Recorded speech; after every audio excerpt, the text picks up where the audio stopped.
Millionaire blames himself after entering restaurant and seeing his pregnant ex-wife working. He enters the restaurant and sees his ex-wife pregnant, working as a waitress. Guilt consumes him as he realizes how much he abandoned her. He tries to approach her, but she rejects him coldly. This encounter changes everything for him, making him face something that will change everything forever. If this story interested you, don't forget to subscribe to our channel and tell us which city you're watching from. We'll continue.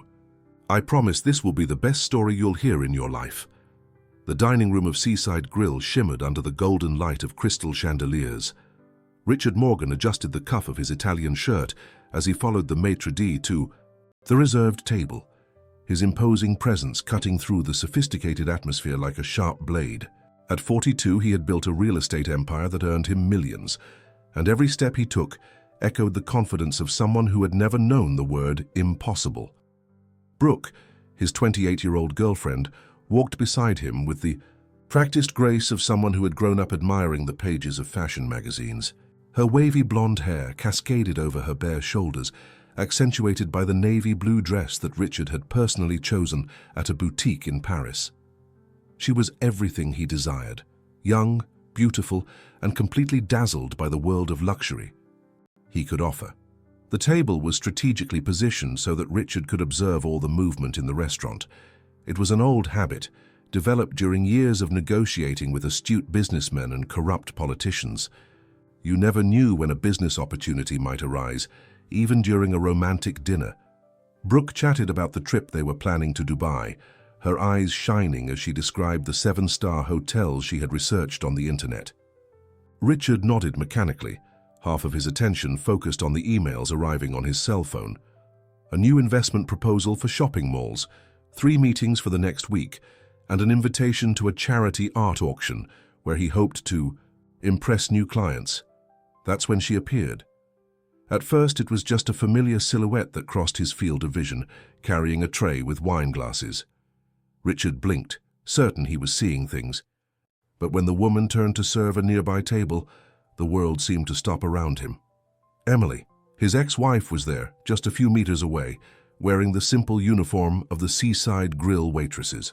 Her brown hair, once always impeccably styled, in expensive salons, was now tied in a practical bun. The hands that had once worn only the finest jewels in the world now carried plates and glasses with the efficiency of someone who needed to work to survive. Richard's heart raced, and he felt his mouth go dry. 3 years. 3 years had passed. Since the divorce, since he had left home for the last time carrying only a suitcase, and the certainty that he was doing the right thing. Emily had become a burden in his life, always questioning his decisions, always demanding more time, more attention, more of the soul he had long ago sold to business. During the divorce, he hadn't even looked back. His lawyers took care of everything, ensuring he kept most of the assets while offering her an amount he considered more than generous. He assumed Emily would move on, perhaps find another man, use the money to start over somewhere far away. He never imagined he would find her serving tables at one of the restaurants he frequented regularly. And there was something else. As Emily moved between the tables, Richard noticed the slightly rounded shape of her silhouette under the uniform. She was pregnant, very pregnant from what he could see.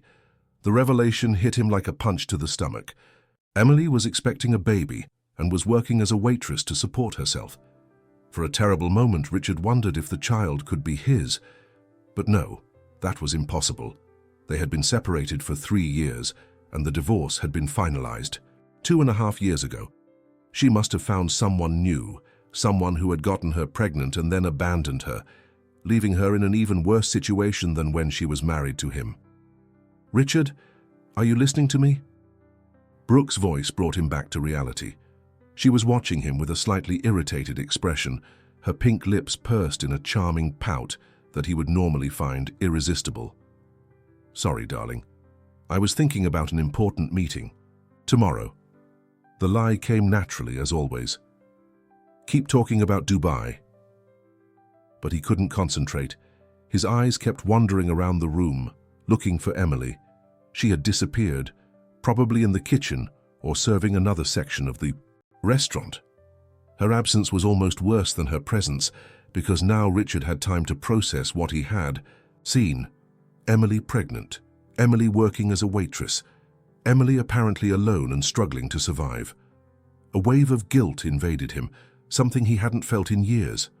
During the marriage, he had convinced himself he was doing everything right. He worked 16 hours a day to build the empire that would allow both of them to live like royalty. Every deal closed, every property acquired, every million earned was for their future. Emily simply didn't understand the pressure he faced, the responsibilities he carried on his shoulders. But now, seeing her in this situation, Richard began to question his own justifications. Maybe she wasn't asking for unnecessary luxuries when she begged for more time together. Maybe she really needed him present, not just as a provider, but as a companion. The main course arrived, a grilled salmon fillet that cost more than Emily probably earned in a week of work. Richard poked at the food without appetite, his mind spinning in vicious circles of memories and remorse. "You're very strange today," Brooke commented, gently touching his hand. "Did something happen at the office?" Richard forced a smile. "Nothing. Much just business matters." Brooke seemed to accept the explanation, returning to talk about plans for the weekend. They would go to a friend's yacht, then to a charity party where Richard needed to appear to maintain his public image. New York City's social life was a complex game of appearances and connections, and he had learned to play better than anyone. But all of this seemed futile now. While he was planning to spend thousands of dollars on a night of entertainment, his ex-wife was there, working late to earn a fraction of that amount.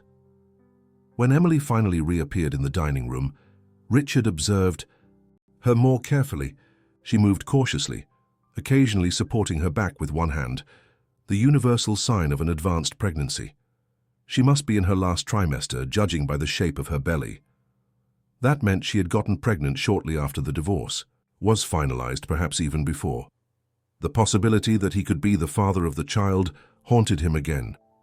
They had slept together a few times during the separation process, encounters charged with anger and desperation that left both more hurt than before. If Emily had gotten pregnant during one of these encounters, no, he refused to consider that hypothesis. If it were his daughter or son, Emily would have contacted him. She may have many flaws, but she was never dishonest about important matters. Or was she? Richard remembered how he had cut all ties with her after the divorce. He changed his phone number, instructed his assistants not to pass any calls from her, even changed addresses to avoid any possibility of an encounter. At the time, this had seemed like the most mature attitude, a clean break that would allow both to move forward. Now, he realized that his actions might have prevented Emily from contacting him about something as important as a pregnancy. The meal ended in a blur of superficial conversations and forced smiles. Richard paid the bill without looking at the amount, his mind completely occupied with Emily's presence in the restaurant. When they stood up to leave, he deliberately lingered, hoping to have one more chance to see her, and he did. Emily was cleaning a table near the exit when their eyes met. For a moment, time stopped. Her eyes widened in surprise, then narrowed in an expression he couldn't decipher. Anger, hurt, resignation. She slowly straightened her back, one hand supporting her pronounced belly, and looked directly at him. There was no submission in her posture, nor the embarrassment he expected to find. Instead, there was a wounded but still intact dignity that hit him harder than any accusation. Richard took a step in her direction, not knowing exactly what he would say, but Emily deliberately turned her back, returning to work as if he were just another customer among many others. "Shall we go, babe?" Brooke clung to his arm, oblivious to the tension that permeated the air. "I'm looking forward to going to the club." Richard allowed her to guide him out of the restaurant, but not before looking back one more time. Emily had disappeared again, probably in the kitchen, leaving him with more questions than answers. On the way home, Brooke continued talking about her plans, but Richard barely heard her. His mind was completely occupied with Emily, with the pregnancy, with the implications of everything he had seen. He needed to discover the truth, needed to understand what had happened to her after he left her life. More importantly, he needed to find out if that child was his, and if it was, what he would do about it. That night, lying in his king-size bed, looking at the ceiling of the master bedroom of his mansion in Westview Hills, Richard couldn't sleep. The image of pregnant Emily, working to survive, haunted his thoughts. For the first time in years, he questioned whether all the material achievements were worth it, if they meant leaving behind the people who really mattered. And for the first time since the divorce, Morgan admitted to himself that he might have made the biggest mistake of his life. The 3 days following the encounter at Seaside Grill were torture for Richard. He tried to immerse himself in work, closing 2 important deals and establishing a partnership with an international hotel group, but nothing could get Emily out of his thoughts. The image of her pregnant serving tables haunted him during meetings, meals, and especially during sleepless nights. On the 4th morning, he made a decision that surprised even himself. He cancelled a crucial meeting with Japanese investors and drove to Seaside Grill during lunch hour. His heart beat fast when he parked his red Ferrari in the reserved spot, aware that he was about to confront a past he had tried to bury. The restaurant was busy with the executive lunch crowd, men in suits discussing business while savoring expensive dishes. Richard requested a table in the corner from where he could discreetly observe the entire room. It didn't take long for Emily to appear, carrying plates with the same efficiency he had noticed the first time. Seeing her again confirmed his worst suspicions. Emily wasn't just pregnant, she was exhausted. There were dark circles under her eyes, and she occasionally stopped to support her hands on her back, clearly suffering from the weight of her advanced pregnancy. Still, she maintained a professional smile for the customers, never allowing her physical condition to show through in her service. Richard observed her for almost an hour, noting every detail, the hands that trembled slightly when carrying heavy trays, the way she took a deep breath before bending down to clean a table, the way she unconsciously caressed her belly during brief moments of pause between one task and another. When Emily finally approached his table, their eyes met again. This time she didn't look away. Instead, she raised her chin in a defiant gesture that he knew well. "Good afternoon, sir. What would you like to order?" Her voice was professional, cold, as if he were just any stranger. Richard felt his throat tighten. "Emily, These are the house specialties," she interrupted, pointing to the menu without looking directly at him. "The grilled salmon is very good today." Her coldness hit him like a slap. Richard had imagined several possible reactions: anger, tears, even an attempt at reconciliation. But this studied indifference was worse than any emotional outburst. "I need to talk to you," he said quietly, aware that other customers might be listening. Emily finally looked directly at him. "There's nothing to talk about, Richard. What would you like to order for lunch?" The determination in her voice was unbreakable. Richard realized that she wouldn't make things easy for him, wouldn't allow him to simply appear in her life and expect to be welcomed with open arms. "Grilled salmon, then," he yielded, closing the menu. Emily mechanically noted the order and walked away without further words. Richard watched her serve other tables, his mind bubbling with the words he would like to say. When she brought his plate, he tried again. "Emily, about the baby." "It's none of your business," she cut him off sharply, placing the plate on the table with more force than necessary. "If it's my child." "It's not." The answer came quickly, definitively, but Richard noticed a slight tremor in her voice. Before he could question more, Emily had walked away again. Richard ate without appetite, each forkful weighing like lead in his stomach. When he finished, he left an excessively generous tip on the table and left without trying to talk to her again. But that didn't mean he would give up. During the following days, Richard developed an obsessive routine. He lunched at Seaside Grill every day, always asking to sit in the section Emily served. She maintained the same professional coldness, never allowing the conversation to go beyond what was strictly necessary for service. It was during his 6th consecutive lunch at the restaurant that Richard noticed something worrying.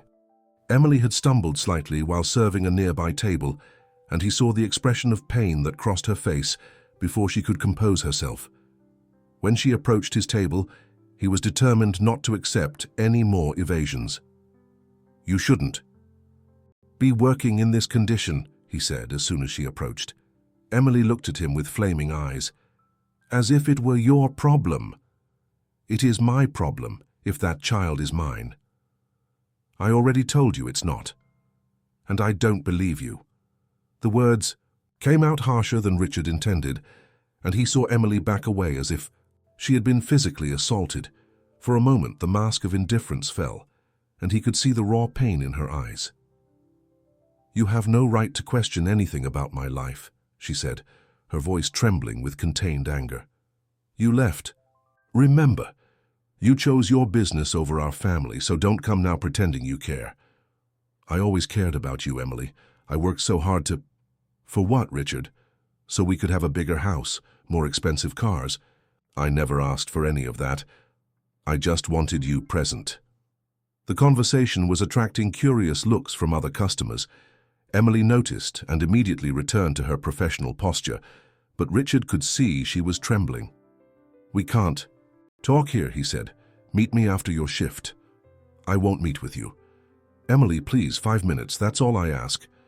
She studied him for a long moment, as if trying to decipher his true intentions. Finally, she sighed. My shift ends at 10, but not because you asked, because there are things I need to make clear to you. Richard nodded, relieved. Where? In the shopping mall parking lot next door, but if you don't show up, or if you try anything, never speak to me again. That night, Richard arrived at the parking lot 15 minutes before 10. He had spent hours rehearsing what he would say, but now that the moment was approaching, all words seemed inadequate. How could he express years of regret in a 5-minute conversation? Emily appeared exactly at 5 after 10, walking slowly to the agreed spot. She had changed from the restaurant uniform to a loose blouse and jeans, but that couldn't completely hide the advanced stage of her pregnancy. So, she said without preamble, what's so important that you need to stalk me? At my workplace? The accusation of stalking hurt, but Richard knew she wasn't completely wrong. I need to know about the baby, he said directly. Emily laughed bitterly. Of course. It's always about what you need, isn't it? Emily, if that child is mine, I have rights. And responsibilities. Responsibilities? She practically spat the word. Where were your responsibilities when I begged you to stay? Where were they when you changed your phone number so you wouldn't have to deal with me? Richard felt the weight of guilt tighten his chest. I thought it would be better for both of us, a clean break. Better for you, you mean? Emily shook her head, instinctively touching her belly. You've always been selfish, Richard. Even now you're only here because you discovered you might have something to gain. That's not true, isn't it? Then where were you the last 3 years? Where were you when I tried to contact you through your company? When your security guards kicked me out of the building? Richard vaguely remembered his assistants mentioning Emily's attempts to contact him, but he had instructed them to ignore her. At the time, this had seemed like the most mature attitude. You tried to talk to me? I tried. Emily's voice was laden with hurt. But you made it very clear that you had no interest in hearing anything I had to say. Emily, I didn't know. You didn't know because you didn't want to know. She approached him, her eyes shining with unshed tears. You want to know about this baby, I'll tell you. Yes, it is yours. Conceived during one of the last times we were foolish enough to believe there was still hope for us. The revelation hit Richard like lightning. He had considered the possibility, but hearing the confirmation was completely different. Why didn't you tell me before? Because when I found out, you had already changed your phone number. When I tried to go to your office, your security guards treated me like a dangerous lunatic. When I finally got past your secretary, she said you had left explicit instructions not to receive any contact from me. Each word was like a stab in Richard's heart.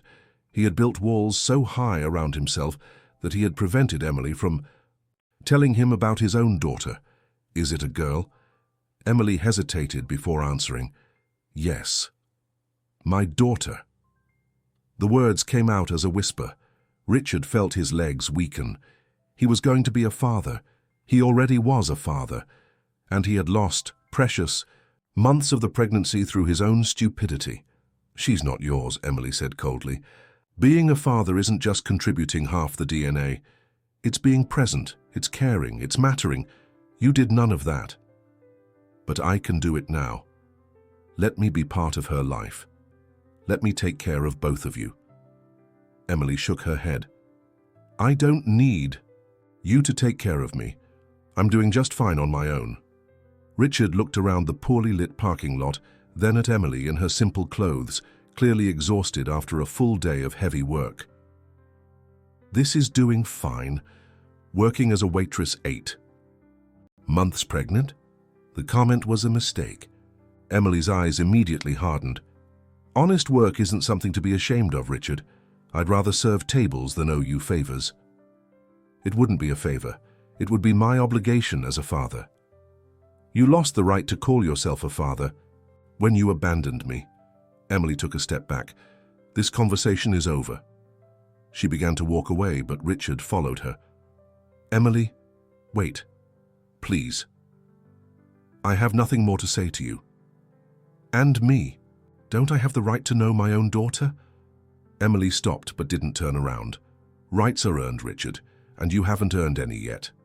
With those words, she continued walking, leaving Richard alone in the parking lot with the crushing weight of his own choices. For the first time in his adult life, all the money and power in the world couldn't solve the problem he had created. As he drove back home, Richard realized that his life had completely changed in a matter of minutes. He was going to be the father of a girl, a daughter who would be born soon and didn't know him, raised by a mother who had every reason in the world to despise him. The question that haunted him now wasn't whether Emily would forgive him, it was whether he could forgive himself for the lost time and find a way to prove he could be the man his daughter deserved to have as a father. The revelation that he would be a father transformed Richard into an obsessed man. In the days following the confrontation in the parking lot, he cancelled important meetings, delegated urgent business, and dedicated all his time to discovering everything he could about Emily and her current situation. What he found made him even more ashamed of his past choices. Emily lived in a small 2-room apartment in Chinatown, far from the mansion in Westview Hills where they had lived together. She worked 6 days a week at Seaside Grill, sometimes staying late to cover shifts for colleagues who missed work. She had no car, depended on public transportation, and apparently received help from no one. Through discreet contacts, Richard also discovered that Emily had tried several times to contact him during the first months of pregnancy. His assistants had followed his instructions to the letter, blocking all attempts at communication without even informing him of the details. The guilt he felt now was overwhelming. Determined to do the right thing, Richard began a subtle campaign to help Emily without her knowing. He convinced the manager of Seaside Grill to give her a raise, claiming that frequent customers had specifically praised her service. He also arranged for the restaurant's health plan to cover prenatal consultations at a quality private clinic. But his good intentions met resistance when Emily discovered his interference. It was on a Friday afternoon that she confronted him in the restaurant parking lot, her eyes blazing with indignation. "What do you think you're doing?" she asked without preamble, her hands resting on her growing belly. Richard feigned innocence, although he knew exactly what she was talking about. "I don't understand." "The salary increase, the paid medical appointments. Do you really think I'm an idiot?" The anger in her voice was palpable, but Richard could also hear something else. Desperation. Emily was too proud to accept his help, but too intelligent not to realize she needed it. "I thought you'd be happy to receive a deserved raise," he said carefully. "Don't play with me, Richard." Emily approached, pointing a finger at his chest. "I don't want your pity. I don't want your guilt money. I want you to leave me alone." "And what do you want for our daughter?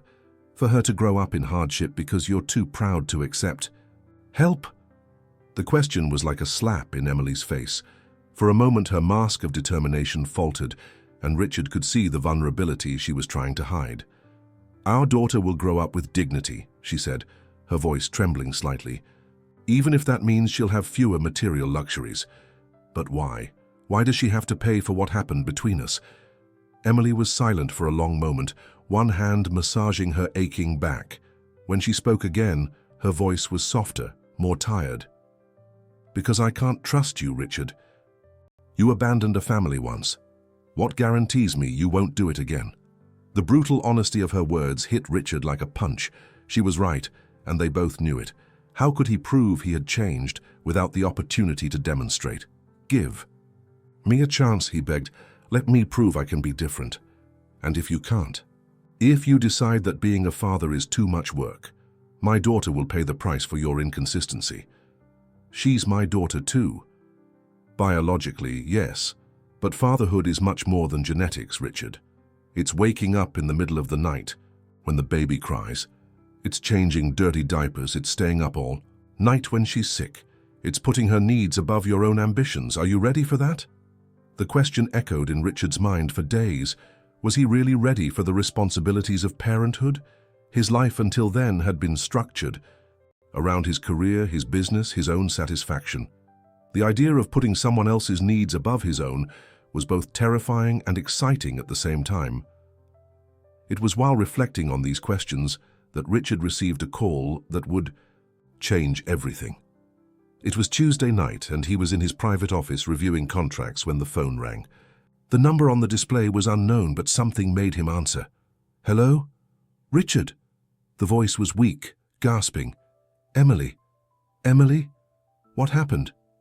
I think it's time. The baby is coming." The world stopped around Richard. He could hear the pain in Emily's voice, the barely disguised fear. "Where are you?" "At the restaurant. I was finishing my shift when the contractions started. They're very strong now." "Did you call an ambulance?" "I'm trying, but—" "Richard, I'm scared." The vulnerability in her voice broke all the barriers that Richard had built. Without thinking twice, he was already leaving the office. "I'm coming to get you. Don't move, okay? I'll be there in 15 minutes. He broke all speed limits, driving to Seaside Grill. When he arrived, he found Emily sitting on a chair in the kitchen, supported by 2 concerned colleagues. Her face was pale, sweaty, and she was breathing heavily between contractions. "You arrived just in time," one of the waitresses said. "The contractions are coming every 3 minutes." Richard knelt beside Emily, who held his hand with surprising strength when another contraction hit her. "It's okay," he murmured, stroking her hair. "I'll take care of you." During the frantic journey to the hospital, Emily alternated between moments of lucidity and waves of intense pain. Richard drove with one hand on the wheel and the other holding hers, offering words of encouragement that he didn't even know where they came from. "Will you stay?" she asked during a moment of calm between contractions.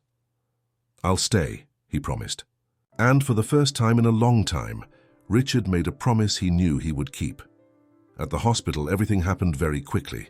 Emily was taken to the delivery room, and Richard, after signing endless paperwork, was authorized to accompany her.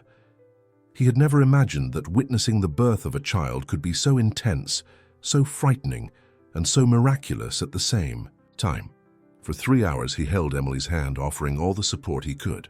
She was incredibly strong, stronger than he had ever realized during their marriage. Each contraction was faced with iron determination, and when it was finally time to push, she concentrated with an intensity he had never seen. And then, in C, a moment that would remain etched in his memory forever, his daughter was born. The baby's first cry echoed through the delivery room like a celestial symphony. Richard felt tears he didn't know he could shed running down his face. The nurse placed the girl on Emily's chest, and both parents were silent, contemplating the miracle they had created. "She's perfect," Emily whispered, caressing the tiny head covered with fine dark hair. Richard extended his trembling hand to touch his daughter for the first time. Her skin was soft as velvet, and when the tiny fingers closed around his index finger, he felt his heart expand in a way he had never experienced before. "What should we name her?" he asked, his voice choked with emotion. Emily looked at him, for a long moment, as if seeing a completely different man than she had known. "Sophie," she said finally. "I always liked that name." "Sophie," Richard repeated, savoring the word. "Sophie Morgan." "Sophie Williams," Emily gently corrected, but without hostility. "For now." The doctor asked him to cut the umbilical cord, and Richard trembled when they put the scissors in his hands. It was a symbolic gesture, but it represented his first official act as a father. With reverent care, he cut the cord that had connected his daughter to her mother, knowing that from that moment on, a new connection was being formed. In the hours that followed, while Emily rested and Sophie slept in the nursery, Richard had time to reflect on the seismic changes that had occurred in his life. A few hours before, he was a successful businessman, but emotionally disconnected. Now he was a father, with all the responsibilities and joys that implied. When Emily woke up, he was sitting beside the bed watching her sleep. She looked younger in sleep, less burdened by the difficulties she had faced alone. "How do you feel?" he asked when she opened her eyes. "Tired, but happy." Emily tried to sit up, and Richard immediately rose to help her. "Where is Sophie?" "In the nursery. They said she's doing very well." A comfortable silence settled between them. It was the first moment of genuine peace they had shared since the divorce. "Richard," Emily finally said, "thank you for being here. I know things between us are complicated, but you being present for her birth meant a lot to me." "There's nowhere else I'd rather be," he replied, and it was the absolute truth. "But what do we do now? How are we going to raise Sophie together if we can barely talk without fighting?" It was a question for which Richard didn't have an easy answer, but for the first time in a long time, he was willing to work to find a solution, no matter how long it took or how difficult the path was. "We'll figure it out," he said, gently taking her hand. "One day at a time." While they talked about the uncertain future that awaited them, Sophie slept peacefully in the nursery, unaware of the fact that her birth had planted the seeds of a possible reconciliation between her parents. The instant and overwhelming love that Richard felt for his daughter had opened a door in his heart that he thought he had closed forever. The first days after Sophie's birth were an emotional roller coaster for Richard. He had arranged for Emily to stay in a private suite at the hospital with all necessary medical care, but she had been reluctant to accept until he explained that it was for Sophie's well-being, not a favor to her. During daily visits to the hospital, Richard watched fascinated every small gesture of his daughter, the way she held his finger during feeding, the little sounds she made while sleeping, the concentrated expression on her tiny face when she was awake. For the first time in his life, he completely understood what unconditional love meant. Emily watched him during these interactions with a mixture of surprise and caution. It was obvious that Richard was genuinely enchanted with Sophie, but she still couldn't forget the broken promises of the past. "You don't need to come here every day," she said one afternoon while breastfeeding Sophie. "I know you must have important things to do at the office." Richard, who was organizing some baby clothes he had bought that morning, stopped and looked at her. "There's nothing more important than being here. You said that before during our marriage, but something more urgent always came up." The observation was like a stab, but Richard knew he deserved it. "You're right. I prioritized the wrong things in the past, but now it's different. How can I be sure of that?"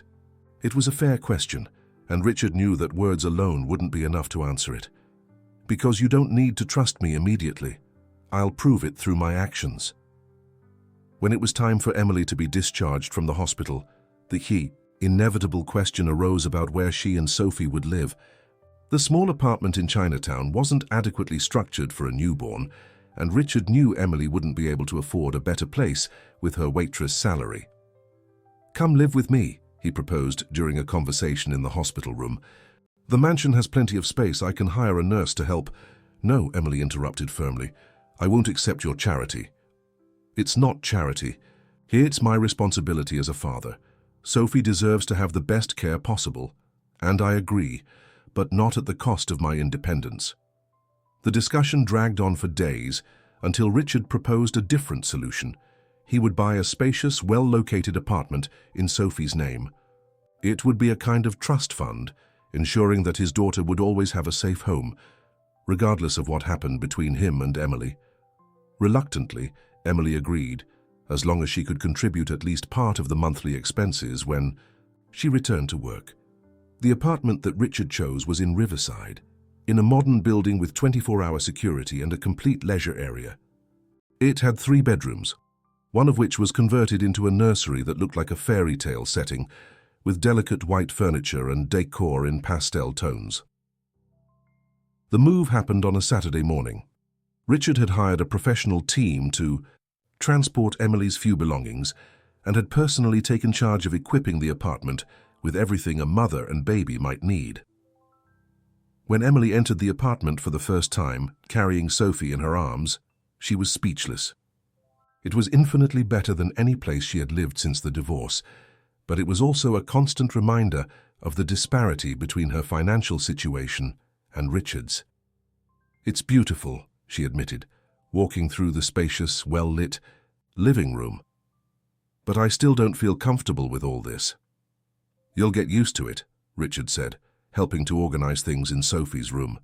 "And most importantly, our daughter will have a safe environment to grow up in." In the days that followed, Richard established a visitation routine that initially surprised and then deeply touched Emily. He arrived every morning at 8, always bringing fresh breakfast from a French bakery she had mentioned liking. He spent a few hours helping with Sophie, learning to change diapers, give baths, and calm the baby when she cried. Initially, Emily resisted the help, insisting she could handle everything alone. But as the days passed and the exhaustion of motherhood accumulated, she began to accept and even value Richard's presence. "You're getting the hang of it," she commented one morning, watching Richard give Sophie a bottle with increasingly natural movements. "I had a good teacher," he replied, smiling. It was in these small, intimate moments that Emily began to see glimpses of the man she had married years before. Richard, who laughed at his own clumsy attempts to change a diaper. Richard, who sang off-key lullabies that made Sophie fall asleep anyway. Richard, who didn't mind having his expensive shirt soiled with regurgitated milk. But Richard's true transformation became evident when problems began to arise at Seaside Grill. The restaurant was facing financial difficulties due to growing competition in the area, and several employees were being laid off. Emily, still on maternity leave, was worried about the possibility of losing her job when she returned to work. "I can fix this," Richard offered when he learned of the situation. "I can invest in the restaurant or find other investors." "No," Emily said immediately. "I won't let you buy solutions to all my problems." "Then what do you want me to do, sit here watching you worry?" Emily was silent for a long moment, cradling Sophie in her arms. "I want you to support me, not solve everything. For me, there's a difference." It was an important lesson for Richard. Throughout the marriage, he had tried to solve Emily's problems with money and influence, never stopping to really listen to what she needed. Now, he was learning to offer emotional support without trying to take control of the situation. Together, they developed a plan. Emily would use the time of her maternity leave to take an online course in culinary administration, leveraging her restaurant experience to qualify for better positions. Richard helped by researching courses and even studying with her at night while Sophie slept. It was during one of these study sessions, 3 months after Sophie's birth, that the moment that would definitely change the dynamic between them happened. Emily was struggling with a particularly difficult concept of financial management when she became frustrated and started crying. Richard, without thinking, pulled her into his arms, offering the comfort she didn't know she needed. "I'm trying so hard to be strong," she sobbed against his chest, "but sometimes everything seems impossible." "You don't need to be strong all the time," Richard murmured, stroking her hair. "You've already proven you're the strongest woman I know, but now there's someone here to share the burden." When Emily raised her face to look at him, Richard saw that something had changed in her eyes. The constant distrust had softened, replaced by something he hadn't seen in years: hope. "Richard," she whispered, "you really have changed, haven't you?" Instead of answering with words, he kissed her.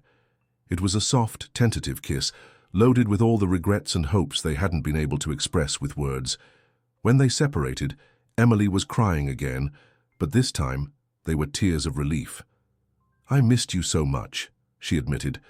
"Even when I was furious with you, even when I swore I would never forgive you, I missed you." "Me too, every day." That night, for the first time since the divorce, they slept in the same bed. There was no physical intimacy beyond embracing, But there was an emotional connection that had been rebuilt brick by brick over the past few months. In the months that followed, Richard continued to prove his commitment through consistent actions. When Sophie woke up crying in the middle of the night, he got up along with Emily to help.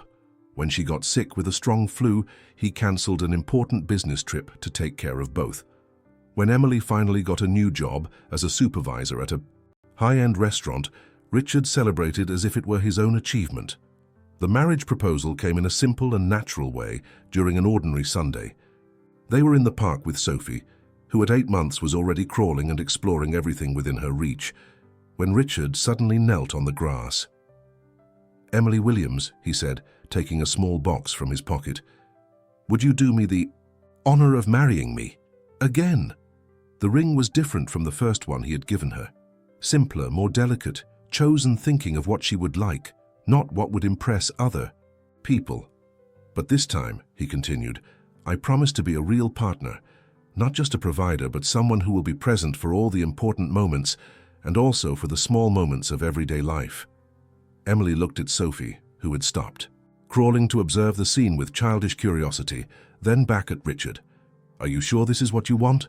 A simpler life, less focused on business?" "I'm sure I want a life with you and our daughter. Everything else is just details."